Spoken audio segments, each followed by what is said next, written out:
मा नों गोदान स्टुडेन्ट नामा? औ आदा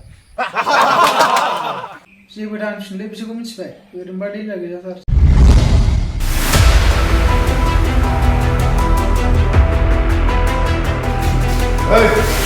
दिनै ओंखाम मोनजाया नोंसोर सानैया जाग्रोदो नै फिसा जों नोंसोरखौ ओंखाम संग्राबाबो फिसाफोर बायदि अनो नोंसोरो मानो बिदि आंनि जायखौ नुदों नामा?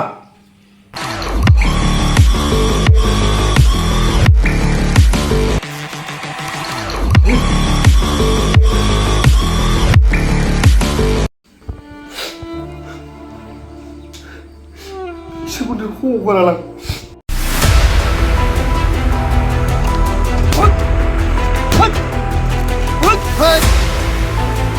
नै बस नोंनि डायमन्डआ नै गंसे दङ हा आइयै आंनि सनाया बार्थडेआव हरनाय गिफ्टखौ बेखौ हरदों नोङो? खुरबानिखौरा